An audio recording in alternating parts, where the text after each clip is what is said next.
ప్రతి అక్షరం ప్రజల పక్షం. HR9 న్యూస్ టీవీకి స్వాగతం, సుస్వాగతం. సత్యసాయి జిల్లా హిందూపురం పట్టణంలోని ధర్మపురం మాజీ కౌన్సిలర్ వైఎస్ఆర్సీపీ నాయకులు రెహమాన్ ఇంటిలో తేనీటి విందులో పాల్గొన్న వైఎస్ఆర్సీపీ నాయకులు వేణురెడ్డి, వేణుగోపాల్ రెడ్డి, జనార్దన రెడ్డి కార్యకర్తలు. వైఎస్ఆర్సీపీ నాయకులు వేణురెడ్డి మాట్లాడుతూ రేపు 24వ తేదీ 4వ నెల 2024వ సంవత్సరం బుధవారం 11:17 దీపిక నామినేషన్ వేస్తున్నారు. అదే ఉద్దేశంతో ఇది మా ఆహ్వానంగా భావించి హిందూపురం వైఎస్ఆర్సీపీ నాయకులు, సీనియర్ నాయకులు, లీడర్లు, కార్యకర్తలు, ప్రజలు అందరూ విచ్చేసి నామినేషన్ కార్యక్రమాన్ని దిగ్విజయం చేయవలసిందిగా కోరారు. అలాగే మా సీనియర్ నాయకులు, మా మాజీ కౌన్సిలర్, పార్టీ కోసం చాలా కష్టపడిన వ్యక్తి ఇంటిలోని తేనీటి విందులో పాల్గొని ఆహ్వానించడం చాలా సంతోషంగా ఉంది. మా సీనియర్ నాయకులు రెహమాన్ నామినేషన్ కార్యక్రమంలో పాల్గొనాలని ఆహ్వానించారు. మాజీ కౌన్సిలర్ ఆర్కే రెహమాన్ మాట్లాడుతూ వైఎస్ఆర్సీపీ పార్టీ ఆవిర్భావం నుండి జెండా మోసిన కార్యకర్తను, నా ప్రాణం ఉన్నంత వరకు వైఎస్ఆర్సీపీ గెలుపు కోసమే ఆహర్నిశలు కష్టపడతానంటూ తెలిపారు.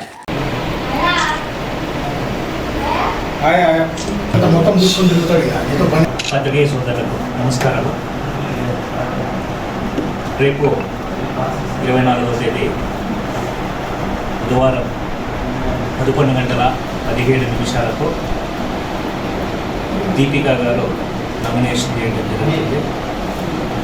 అదే ఉద్దేశంతో ఇదే మా ఆహ్వానంగా భావించి హిందూపురం వైఎస్ఆర్సీపీ కార్యకర్తలు, నాయకులు, లీడర్సు, సీనియర్ లీడర్సు, అలాగే ప్రజలు అందరూ ఇచ్చేసి దిగ్విజయం చేయవలసిందిగా మనవి చేసుకుంటున్నాము. అలాగే ఈరోజు మా సీనియర్ నాయకులు రెహమాన్ గారిని తేనీటి విందు కోసం ఇక్కడికి రావడం జరిగింది. మా ఎక్స్ కౌన్సిలర్ ఆయన, గత 20 సంవత్సరాలుగా పార్టీ కోసం కష్టపడ్డాడు. ఆయన కూడా ఇదే మా ఆహ్వానం. ఈరోజు ఇక్కడ ఆతిథ్యం ఇచ్చినందుకు మా రెహమాన్ గారికి హృదయపూర్వక ధన్యవాదాలు. Thank you. నేను కరెక్ట్గా ఇప్పటికి 14 సంవత్సరాలు అయిపోయి వైఎస్ఆర్ కాంగ్రెస్ పార్టీ జెండా పెట్టినట్టు ప్రతి పల్లెల్లో కానీ ప్రతి ఊళ్ళో కానీ రెహమాన్ గడ్బల్ అంటే ఫేమస్. ఇక్కడ నుంచి కదిరి, ధర్మవరం, అనంతపురం, గుత్తి, మామిడి అన్ని ఊళ్ళో కూడా రెహమాన్ పేరు ఉంది. ఎందుకంటే కష్టపడే జీవిన డబ్బుకి ఆశించేవాడు కానీ కాదు. అలాగ చేసేవాళ్ళు చాలామంది నేను చూసినా కనుక ఊరుకొండేసినాను. ఎవరు చెప్పేలా రాజకీయంలో నిలబడే వాళ్ళు ఎవరు కష్టపడతారు, ఎవరు లేదని ఫస్ట్ చూడాలి. దాని తర్వాత చూసిన తర్వాత కష్టపడినాడా ఇది ఏదో చేయాలనేది మనసులో పెట్టుకొని చేయండి. కానీ నాకు ఏమీ లేదు. హిందూపురంలో ఇల్లు కట్టుకున్నాను, ఏదో లోన్ తీసుకొని నా పిల్లలు సంపాదన ఉన్నాను. కానీ నాకు ఏం అలవాట్లు లేవు. రాజకీయ పిచ్చాడు నేను. వైఎస్ఆర్ కాంగ్రెస్ పార్టీ జగన్ అంటే పని సరిపోతాను నేను. 24 గంటలు టీవీలు చూసా ఉన్న జగన్దే. ఏం గమ్మరగా పెట్టినారు బస్సు బస్సు బస్సు బస్సు.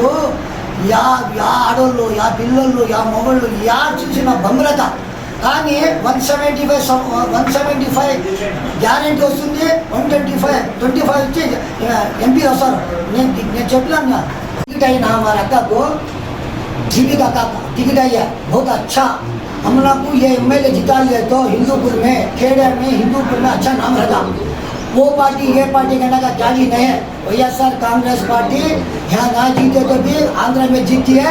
वो आंध्र में जीते तो यहाँ काम बनते नहीं। उसका से मेरी मदद क्या तो వైఎస్ఆర్ कांग्रेस पार्टी जिताना, जिता को हमें पूरे जन कमा कर देना। अब वो आदमी को कार्ड हर देने, लोना दे दी, पट्टे दे दी, बिजना दे दी, जमीना दे दी, सब देना तो दीपिका का देना सब दूसरे कौन दे देंगे। उसका से किसके बता सुनने को TDP डालना, कांग्रेस को डालना और अभी दूसरे इंडिपेंडेंट डालना, ये सब भी नहीं जानना।